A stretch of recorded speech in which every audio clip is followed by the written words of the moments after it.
Praise Lord. వందనాలు మీకు అందరికీ నా హృదయపూర్వకమైన వందనాలు తెలియపరుస్తున్నాను. బాగున్నారు మీరందరూ? నేను చాలా బాగున్నాను. మీరందరూ కూడా చాలా బాగున్నారని నమ్ముతూ విశ్వసిస్తూ నజరేయుడైన యేసుక్రీస్తు నామంలో మనందరిని బట్టి కృతజ్ఞతాస్తుతులు చెల్లించుతున్నాను. చిన్న ప్రార్థన చేసుకుందాం. స్తోత్రం స్తోత్రం నాయన పరిశుద్ధుడా, గొప్ప తండ్రి, ప్రేమమయుడా మీకు వందనాలు. కరుణామయుడా మీకు వందనాలు. గొప్ప తండ్రి, జాలి కలిగిన దేవుడు నాయన. అయ్యా మంచి దేవుడు తండ్రి, మీ వంటి దేవుడు ఎవ్వరూ లేరు ప్రభా. మీకు స్తోత్రం నాయన. ఆకాశమందున్న దేవుడు ఒకే ఒక్క దేవుడు తండ్రి ప్రభా. నాయన ఇశ్రాయేలు సైన్యులకు అధిపతి యెహోవా అని ప్రభు మీకు పేరు నాయన. అయ్యా ఇదిగో మాకు యేసయ్యగా తండ్రి మాకు తెలియపరుచుకున్న దేవుడు తండ్రి ప్రభా. మీకు స్తుతి స్తోత్రాలు తెలియజేస్తున్నానయ్యా. వాక్యం చేతి మమ్మల్ని అందరినీ ప్రభా అయ్యా శుద్ధీకరించి సిద్ధపాటు చేసి మీరు అక్కడికి నాయన మేమందరం సిద్ధపడి ఉండేలాగా తీర్చిదిద్దమని పరిశుద్ధాత్మ తండ్రి మీ ఆత్మతో మమ్మల్ని నింపి అలంకరించమని, మీకు ఇష్టమైన జీవితం మేము జీవించినట్టుగా సహాయం చేయమని అయ్యా. మీరు వచ్చి చూడగా మేము చక్కగా నిర్మలమైన మనసుతో ఉండి జీవించినట్టుగా కృప చెప్పమని నజరేయుడైన యేసు నామంలో ప్రార్థించి వేడుకుంటున్నాను. పరలోకమందున మాట్లాడండి. ఆమేన్. Praise Lord. వందనాలు. ప్రభు అయిన మన తండ్రి అయిన యెహోవా దేవుడు మన పితరులకు ఇచ్చినటువంటి వాగ్దానం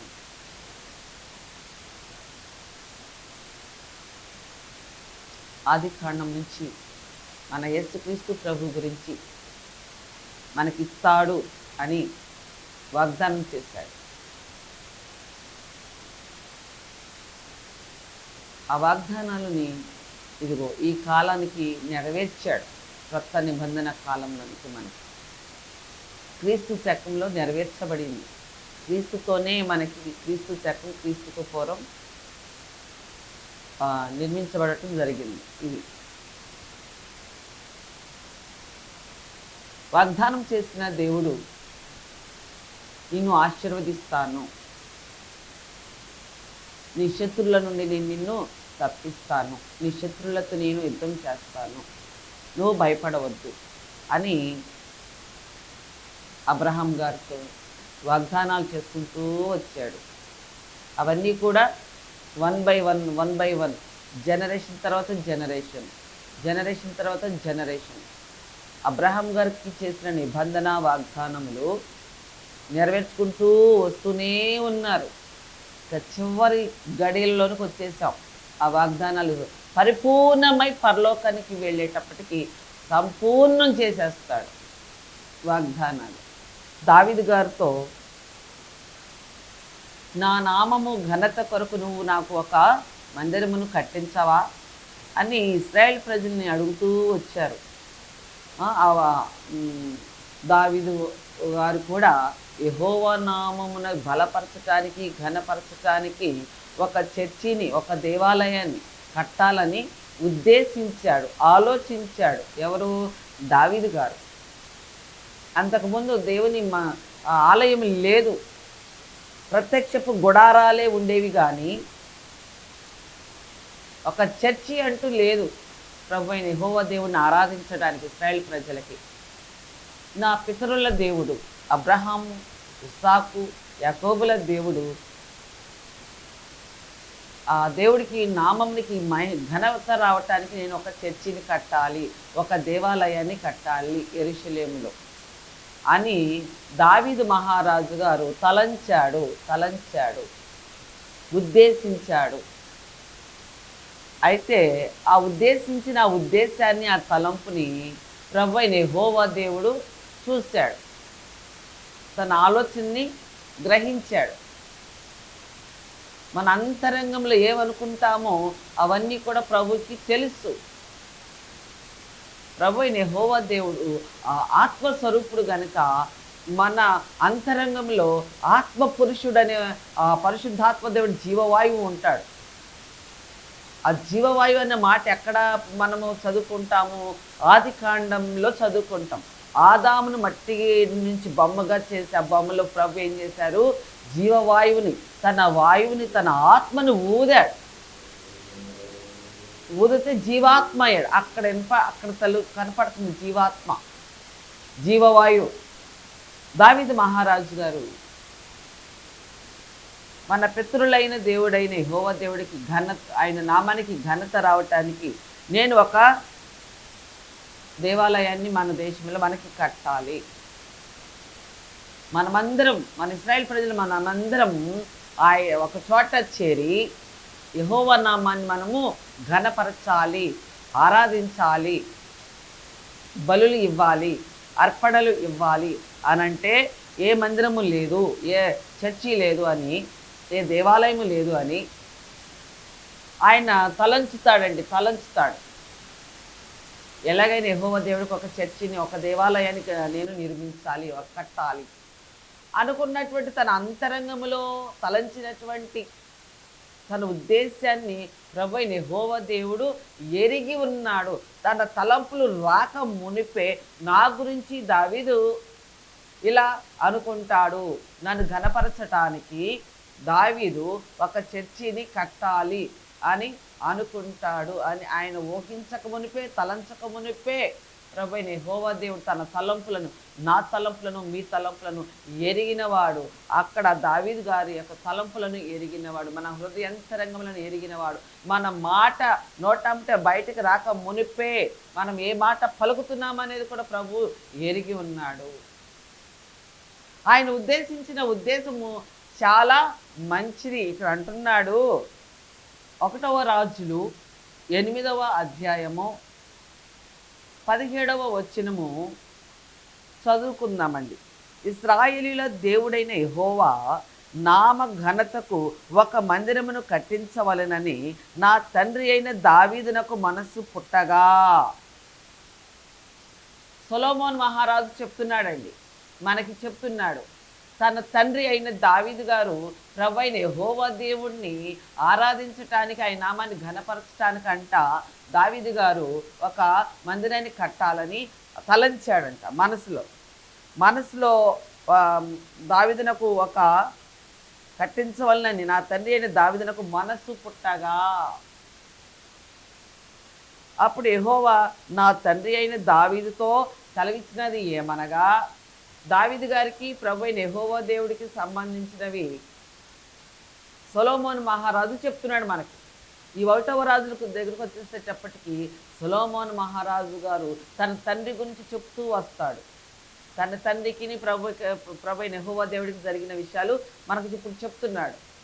దావీదు గారు అంటే సొలొమోను మహారాజు గారు యొక్క నాన్నగారు దావీదు మహారాజు గారు, మన ప్రభువైన యెహోవా దేవుడు, వాళ్ళిద్దరు మాట్లాడినమాట ఇవి. దావీదు గారేమో చర్చి కట్టాలి ప్రభువైన యెహోవా దేవుడికి. ప్రభువైన యెహోవా దేవుడు అంటున్నాడు, దావీదు గారితో అంటున్నాడట, యెహోవా నా తండ్రి అయిన దావీదుతో సెలవిచ్చినది ఏమనగా, నా నామఘనతకు ఒక మందిరము కట్టించుటకు నీవు తాత్పర్యము కలిగి ఉన్నావు. ఆ తాత్పర్యము మంచిదే. దావీదు మహారాజు కట్టాలి చర్చి అనుకున్నాడు ప్రభువైన యెహోవా దేవుడిని గణపరిచి ఆరాధించటానికి, ఇశ్రాయేల్ ప్రజలందరూ కూడి ఆరాధించటానికి, అందరూ కలిసి యెహోవా దేవుడిని ఘనపరచడానికి చర్చి కట్టాలని తలంచుతాడు. ప్రభువైన యెహోవా దేవుడు కూడా చూసి తన తలంపులను ఎరిగి, నువ్వు అనుకుంటున్నది ప్రణాళిక మంచిదే, అయినను నీవు మందిరమును కట్టించకూడదు. చూసారండి, దావీదుకి ప్రభువైన యెహోవా దేవుడికి దావీదుకి మంచి స్నేహభావం ఉంది. హృదయ అంతరింగుడుగా ఉంటాడు దావీదు గారు అంటే ప్రభువైన యెహోవా దేవుడికి చాలా చాలా ఇష్టం. అయినను నువ్వు నా చర్చి కట్టడానికి అర్హత లేదు, కట్టించకూడదు. నీ నడుములో నుండి పుట్టబోవు నీ కుమారుడు నా నామ ఘనతకు ఒక మందిరమును కట్టించును. నువ్వు అనుకుంటున్నది మంచిదే కానీ నువ్వు కట్టకూడదయ్యా. శృతిమెత్తంగా చెప్తున్నాడు. జత వేసి దావీదు గారి మీద ప్రభువైన యెహోవా దేవుడు జత వేసి, దావీదు, నన్ను ఘనపరచటానికి నువ్వు నా కోసము ఇశ్రాయేల్ ప్రజలందరూ నీతో కలిసి నన్ను ఆరాధించాలని, నన్ను ఘనపరచాలని నీవు నా కొరకు ఒక చర్చిని కట్టాలని అనుకుంటున్నావు. ఒక యెరూషలేము దేవాలయాన్ని కట్టాలనుకుంటున్నావు నా కొరకు. మంచిదే దావీదు అని జత వేసి దావీదు గారి మీద, దావీదు గారు అంటే ప్రభువైన యెహోవా దేవుడికి చాలా చాలా ఇష్టం అండి. జత వేసి ఇవన్నీ మాట్లాడుకుంటూ వాళ్ళిద్దరూ అయితే దావీదు, నా చర్చిని నువ్వు కట్టకూడదయ్యా అన్నాడండి. చూడండి ఎంత మృదువుగా, ఎంత సాత్వికంగా, ఎంత ప్రేమగా చెప్తున్నాడో చూడండి. యేసు నామముకు మహిమ కలుగునుగాక. దావీదు అంటాడు, యాయ్యా ఎందుకు నేను కట్టకూడదు? నేనంటే మీకు చాలా చాలా ఇష్టం కదా. నేను నా తప్పులను కూడా నా తప్పులు కూడా నేను ఎంచుకొని ఆత్మలు విమర్శ చేసుకొని మీ దాసుడు ప్రవక్త యోనాతాను గారు చెప్పగా, సమూయేలు చెప్పగా నేను తెలుసుకున్నాను నా తప్పులు ఏంటో. అవి మీ సన్నిధిలో కీర్తనల ప్రకారంగా నేను మీ సన్నిధిలో ఒప్పుకున్నాను గయ్యా. ఒప్పుకోగా మీరు నన్ను క్షమించారు గయ్యా, నా తట్టు తిరిగారు గయ్యా. నేను మీ ప్రియకుమారుడుగా, మీ స్నేహితుడిగా, మీ అంతరంగికుడిగా, నా అంతరంగంలో నేను ఎరిగినవాడుగా నన్ను ప్రేమించావు గయ్యా. నాతో స్నేహిస్తున్నావు, నాతో మాట్లాడుతున్నావు, ఏది అడిగితే అది ఇస్తున్నావు, శత్రు దేశాల మీద యుద్ధానికి వెళ్ళినప్పుడు మమ్మల్ని గెలిపిస్తున్నావు. మరి చర్చి ఎందుకు కట్టకూడదు? మిమ్మల్ని ఘనపరచడానికి, మీరు వచ్చి మా మధ్యలో నివసించటానికి నేను ఎందుకని కట్టకూడదు అని మళ్ళీ దావీదు గారు ప్రభువైన యెహోవా దేవుణ్ణి అడగగా అంటాడు, నీవు యుద్ధాలు చేసి రక్తాన్ని ఏర్లు పార్లైనట్టుగా యుద్ధాలు చేసావు కదా, రక్తాన్ని వలకబోసావు కదా, కనుక నీ చేతులు అపవిత్రం పడి ఉన్నాయి కనుక, నీ బాడీ అపవిత్రమైనది కనుక నువ్వు కట్టకూడదు. కానీ నీలో నుంచి వచ్చే సొలొమోను మహారాజు, ఇప్పుడు మనం చెప్పుకుంటున్న సొలొమోను మహారాజు గారండి, ఆయనతో చెప్పేటప్పుడు నీ నడుమున పుట్టబోయే నీ కుమారుడు ద్వారా నీవు చర్చిని కట్టిస్తావు, యెరూషలేము దేవాలయాన్ని నేను మీ మధ్యలో నివసించటానికి కట్టిస్తావు అని ప్రభువైన యెహోవా దేవుడు దావీదు గారితో మాట్లాడారు, వాగ్దానం చేశాడు. సొలొమోను మహారాజు గారు పుట్టారు. సొలొమోను మహారాజు గారు కట్టేశారు. ఇక్కడ కట్టేసి ఆ చర్చిలో, ఆ సొలొమోను దేవాలయం కట్టించినటువంటి ఆ దేవాలయంలో ఆ మందస్సాన్ని పెట్టి ప్రభువైన యెహోవా దేవుడిని ప్రార్థన చేస్తూ ఉన్నాడు. అది మన వాక్య పాఠ్యాంశం. ఇదంతా కూడా ఈ యొక్క వాక్యానికి ముందు జరిగినటువంటి సంభాషణ, ఉపోద్ఘాతం లాగా చెప్పాను అర్థం కావటానికి. నేను చెప్తున్నటువంటి ఈ పాఠానికి ముందు చెప్పినటువంటి వాక్యం చాలా మరి కలిసి ఉంటుంది కాబట్టి నేను ముందు ఆ విషయం చెప్తాను. మనకి ఇక్కడ పాఠ్యాంశం ఏంటంటే, చదువుతున్నాను వినండి. అయినను నీవు మందిరము కట్టించకూడదు, నీ నడుములో నుండి పుట్టబోవు నీ కుమారుడు నా నామఘనతకు ఒక మందిరమును కట్టించును, తాను సెలవిచ్చిన మాటను యెహోవా నెరవేర్చి ఉన్నాడు. ఇది మనకి కావలసినటువంటి వాక్య పాఠ్యాంశము. తాను సెలవిచ్చిన మాటను యెహోవా నెరవేర్చి ఉన్నాడు. నేను నా తండ్రి అయిన దావీదునకు ప్రతిగా నియమించబడి యెహోవా సెలవు చొప్పున ఇశ్రాయేలుల మీద సింహాసనుడైన ఉండి ఇశ్రాయేలుల దేవుడైన యెహోవా నామఘనతకు మందిరమును కట్టించి ఉన్నాను. సొలొమోను మహారాజు గారి చేత కట్టిస్తాను అంటే అప్పుడు ఇంకా పేరు లేదు, కానీ నీ కుమారుడు అని ఉన్నాడు. ఇక్కడ రాజుగా సొలొమోను మహారాజు దావీదు గారు తనంతరము ఆయన ఉండగానే ఆయన చేత చర్చిని సొలొమోను మహారాజు గారు కట్టాడు. ఆ చర్చిలో ఉండి యెహోవా దేవుణ్ణి ఆరాధిస్తూ ఘనపరుస్తూ పలుకుతున్నటువంటి మాటలు. చర్చిలో సొలొమోను మహారాజు కట్టిన దేవాలయంలో సొలొమోను మహారాజు గారు వెళ్ళి యెహోవా నామాన్ని ఘనపరుస్తూ, స్తుతిస్తూ, ఆరాధిస్తూ, కృతజ్ఞతలు చెప్పుతూ పలుకుతున్నటువంటి మాటలు మనం ఇప్పుడు చదువుకుంటున్నాం. ఈ ప్రభువైన యెహోవా దేవుణ్ణి యెహోవా నామమును ఎలా గణపరుస్తున్నాడంటే, ప్రభైన యెహోవా తండ్రి, నా పితరుల ఇశ్రాయేలు సైన్యములకు అధిపతి యెహోవా నా దేవా, నా నా తండ్రి యొక్క దేవా, నా దేవా, మీరు నా తండ్రికి ఇచ్చిన మాట చొప్పున తాను సెలవిచ్చిన మాటను యెహోవా నెరవేర్చి ఉన్నాడు. తాను సెలవిచ్చిన మాట, తాను అంటే అక్కడ యెహోవా దేవుడు మాటను మరలా చెప్తున్నాడు తిరిగి, యెహోవా నెరవేర్చి ఉన్నాడు. సొలొమోను మహారాజు గారు చర్చిని కట్టి మనకి ప్రభు అయిన యెహోవా దేవుని ఆరాధిస్తూ మనతో చెప్తున్నటువంటి మాటలు. ప్రభు అయిన యెహోవా దేవుడు మాట ఇవ్వగా, అనగా ప్రమాణము చేయగా, వాగ్దానము చేయగా, ప్రభు ఇచ్చిన మాట ఆయన ఎంతైనా నమ్మదగిన వాడు గనుక, ఆయన దేవుడు గనుక, ఆయన ఇచ్చిన మాట నెరవేరుస్తాడు అది ఎప్పటికైనా కూడా. ఆది కాండంలో ఆదాము అవ్వ వలన వచ్చినటువంటి పాపము, పాపానికి శాపము, పాపానికి జీతము మరణము, దానిని మరణపు ముళ్ళును విరిచివేయటానికి, వాళ్ళ ద్వారా వచ్చినటువంటి మరణం అనే శాపము ముళ్ళు ఇరిచివేయటానికి అక్కడే ప్రభు యెహోవా దేవుడు మాట ఇచ్చాడు. మాట ఇచ్చాడు, మనకి మాట ఇచ్చాడు. అక్కడ పలికాడు, అపవాదితో పలికాడు, సైతాన్ గాడితో, ఆదాముతో పలికాడు, అవ్వతో పలికాడు. మనకిచ్చిన మాట ఎక్కడ పలికాడో తెలుసా? సైతాను గాడిని, ఆదాముని అవ్వని మోసం చేసిన సైతాను గాడితో మాట్లాడుతూ పలికాడు మన కొరకు. నీ తలకాయి స్త్రీ సంతానము నుంచి వచ్చినటువంటి కుమారుడి ద్వారా, నీ కుమారుడి యొక్క పాదము కింద నీ తలకాయ చెత్తక తొక్కబడుతుంది. యేసునామమునకు మహిమ కలుగును గాక. అక్కడిచ్చినటువంటి ప్రభు అయిన యెహోవా దేవుడు ఇచ్చిన మాట 2025, ఈ సంవత్సరం 26, ఈ 26 ముందు 2026 సంవత్సరాలకు ముందు ప్రభు అయిన యేసయ్య ఆయన కల్వరి సిలువలో వాడి తలకాయని చెతకు తొక్కేశాడు, సైతాన్ గాడి తలకాయని. అక్కడిచ్చాడు మాట.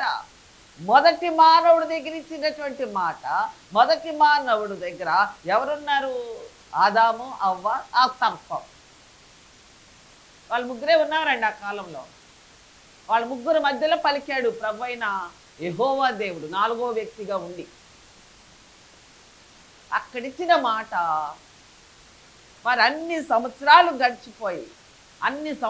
గడిచిపోయినాక క్రొత్త నిబంధన గ్రంథం దగ్గరకు వచ్చినప్పటికీ అన్ని సంవత్సరాలు ఆ మాట యేసుక్రీస్తు ప్రభు ద్వారా ఆ సిలువలో నెరవేర్చాడు. యేసునామమునకు మహిమ కలుగును గాక. ఇది ఇశ్రాయేల్ ప్రజలు, ఇశ్రాయేల్ దేశంలో ప్రభు అయిన యెహోవా దేవుని గణపరచడానికి అసలు ఇశ్రాయేల్ ప్రజలందరూ వచ్చి చేరి ఒక చోట కూడి ప్రభు అయిన యెహోవా దేవుని ఆరాధించడానికి ఆ యెరూషలేములో చర్చి లేక, ఆ దేవాలయం లేక, దేవాలయం అంటారు అక్కడ, మనమేమో చర్చి అంటాము, వాళ్ళేమో సొలొమోను దేవాలయం అని అంటారు. ఆత్మీయంగా చూసుకుంటే సొలొమోన్ అంటే యేసుక్రీస్తు ప్రభు. ఇక్కడ సొలొమోను మహారాజు కొత్త నిబంధన గ్రంథంలోనికి వచ్చేటప్పటికి యేసుక్రీస్తు ప్రభుకి సాదృశ్యంగా ఉన్నారు. దావీదు మహారాజు ప్రభు అయిన యెహోవా దేవుడికి సాదృశ్యంగా ఉంటే, సొలొమోను మహారాజు గారు యేసుక్రీస్తు ప్రభుకి సాదృశ్యంగా కనపడుతున్నారు. సొలొమోను మహారాజు గారు యేసుక్రీస్తు ప్రభుకి సాదృశ్యంగా ఉన్నారు. అబ్రహాము గారు, దావీదు గారు ప్రభు అయిన యెహోవా దేవుడికి సాదృశ్యంగా ఉన్నాడు. దావీదు కుమారుడు, మన దావీదు కుమారుడికి జయము. ఆ గుడ్డి వాళ్ళు కూడా, దావీదు కుమారుడా మమ్మల్ని దాటిపోవద్దు. మనం కూడా ప్రార్థన చేసేటప్పుడు, దావీదు కుమారుడా మమ్మల్ని దాటి వెళ్ళొద్దయ్యా, మమ్మల్ని కనికరించండి అయ్యా, ఈ కష్టాల నుంచి తప్పించండి అయ్యా, ఈ రోగాన్ని స్వస్థపరచండి అయ్యా, ఈ రోగాన్ని తీసివేసి నన్ను స్వస్థపరచండి అయ్యా అని మనం కూడా ప్రార్థన చేసుకుంటాం. దావీదు కుమారుడా అంటే దావీదు ఎవరు? దావీదు కుమారుడు ఎవరు? సొలొమోను మహారాజు గారు. వీళ్ళు ఫిజికల్గా ఉన్నటువంటి వాళ్ళు పాత నిబంధన గ్రంథంలో.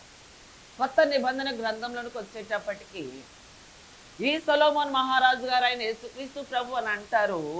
మత్తయి రాసిన సువార్త, మత్తయి రాసిన సువార్తలో, మార్కు సువార్తలో, లోక సువార్తలో, యోహాను సువార్తలో, ఈ 4 సువార్తల్లోనూ ఉంటాయి. ఆ యొక్క శాస్త్రులు, పరిసయ్యులు, సద్దూకయ్యులు వీళ్ళందరూ ప్రభువుని శోధించటానికి, ప్రతి విషయంలో శోధించటానికి వచ్చేవాళ్ళండి యెరూషలేము దేవాలయంలోనికి. ఆ శిష్యులను అంటారు, ఆ యొక్క సమాజ మందిరంలో నుంచి వస్తున్నప్పుడు, అయ్యా ఇగో ఈ దేవాలయమును చూడండి అని అని చెప్తున్నప్పుడు యేసయ్య అంటాడు, ఈ రాయి మీద రాయ ఉండదు, ఈ ఇటుక మీద ఈ రాయి మీద ఉండదు అని చెప్పి ప్రభు చెప్పి ఇంకొక చోట అంటాడు, ఈ దేవాలయమును పడగొట్టి 3 దినములలోగా నేను కట్టుతాను అని ప్రభు అయిన యేసుక్రీస్తు ప్రభు పలికినప్పుడు అక్కడ వాళ్ళందరూ ఉంటారండి. శిష్యులు ఉంటారు, శాస్త్రులు, పరిసయ్యులు ఉంటారు, సద్దూకయ్యులు ఉంటారు, మత పెద్దలు ఉంటారు, యాజకులు ఉంటారు, అందరూ ఉంటారు. ప్రతి చోటకి ప్రభుకి ఎక్కడ చూసినా యేసయ్యను తప్పు పట్టడానికి చూస్తూ ఉంటారు. అదుగో మనము ఏ తప్పు వెతుకుతున్నామో ఆ తప్పు ఇతని మీద ఈ తప్పు వేయచ్చు. మనము ఇన్ని సంవత్సరాలు గడితే మనం దేవాలయాన్ని 3 దినాల్లో పడేసి 3 దినాల్లో లేపుతాడంట అని వాళ్ళు యేసయ్య మీద తప్పును మోపటానికి చూస్తారు. ప్రభువైన యేసయ్య ఎందుకు చెప్పారు ఆ మాట? సొలొమోను మహారాజు ఏమో ఫిజికల్గా చర్చిని నిర్మించారు యెరూషలేములో.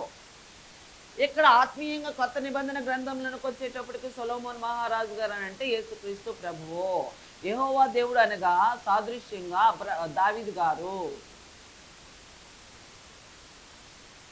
ఎన్నో సంవత్సరాలు కట్టించారండి ఆ దేవాలయాన్ని. మరి ఇక్కడ యేసుక్రీస్తు ప్రభు 3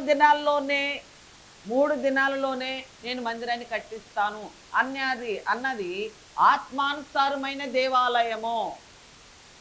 ఫిజికల్గా 30 లక్షలు పెట్టి 40 లక్షలు పెట్టి కట్టే చర్చి గురించి కాదు యేసుక్రీస్తు ప్రభు చెప్పింది. తన గురించే చెప్పుకున్నాడు. ఇక శ్రమలకి వెళ్ళకముందు తన గురించే చెప్పుకున్నాడు.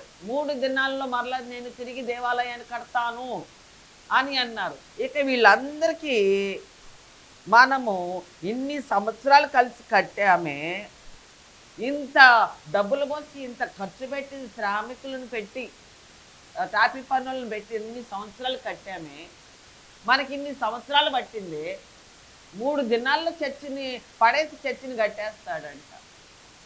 అసలు చర్చి అంటే ఏంటి? ఇప్పుడు దేవాలయము, యెరూషలేము దేవాలయము, సొలొమోన్ దేవాలయం. అసలు దేవాలయం అని అంటే ఏంటి?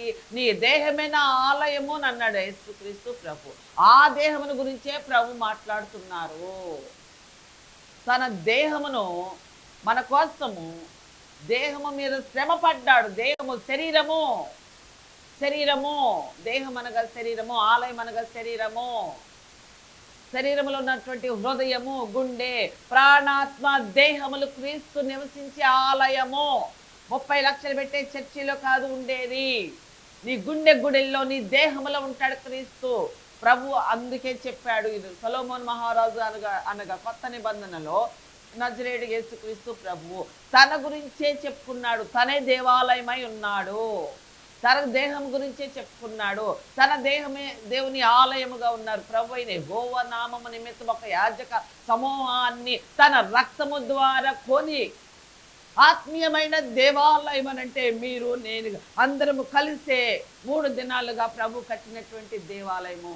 ఆయన 3 దినాలు కల్వరి శిలువలో నీ కొరకు నా కొరకు రక్తం చిందించి 3 దినాలు సమాధి చేయబడి 3వ దినాన తెల్లవారుజామున 4 గంటలకు లేచిన ఆ ప్రభుని యేసుక్రీస్తు ప్రభువే ఆయనే 3 దినాల్లో లెగిశారు కదా.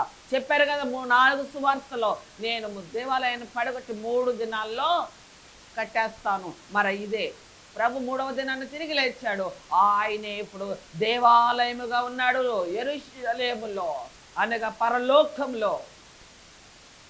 ఆ ఒక యేసయ్యను మనం ఆ విధంగా మనం నమ్మితే మనము కూడా క్రీస్తు వచ్చి మనలో నివసిస్తాడు. ఇప్పుడు మనము క్రీస్తు యొక్క నివసించే ఆలయము. ఆలయమునంటే మనమేనండి. యెరూషలేమనంటే పరలోకం. పరలోకంలో నీతి సమాధానము ఉంటుంది. క్రీస్తును కలిగిన మనలో నీతి, సమాధానము, పరిశుద్ధత, తగ్గింపు స్వభావము, దీన మనస్సు, నిన్ను వలె నీ పొరుగు వారిని ప్రేమించడం, ఇవన్నీ మనము కలిగి ఉంటే క్రీస్తు మనలో నివసిస్తున్నాడు అని అర్థం. ఇప్పుడు మనము నూతన యెరూషలేము మందిరము. మనము యేసుక్రీస్తు ప్రభుని మనం నమ్ముకున్నాము కనుక మనము నూతన యెరూషలేము దేవాలయము, అనగా పరలోకపు నివాసులము. యేసు నామమునకు మహిమ కలుగును గాక. ఈ వాక్యము ద్వారా 3 దినములలో తిరిగి కట్టబడిన ప్రభువు యొక్క పునరుద్ధార దినమే 3వ దినమున నేను మందిరమును కట్టానన్న విషయానికి భావము. మరి మనము క్రీస్తును కలిగిన మనము ప్రభువు కట్టిన సొలొమోను దేవాలయం కట్టినటువంటి ఆ దేవాలయం గురించి కాదు, కానీ యేసుక్రీస్తు ప్రభు పలికిన 3 దినములో నేను కడతాను అన్నగా ఆయన పునరుద్ధానము 3 దినాల్లో తిరిగి లేచాడు. మనము క్రీస్తును కలిగి ఉంటే మనము కూడా నూతన యెరూషలేము పట్టణంలో యేసయ్య కట్టిన దేవాలయంలో మనము నివసించుదుముగాక. Praise Lord. వందనాలు. ఈ వాక్యము ద్వారా యేసయ్య నామమునకు మహిమ కలుగును గాక. మనకి 3 దినముల ప్రభు కట్టిన నూతన యెరూషలేము అనగా పరలోకముకి మనము చేరుదుముగాక. అక్కడ ప్రభుని దివారాత్రులు యుగ యుగాలు ఆరాధించుదుముగాక. ప్రైజ్.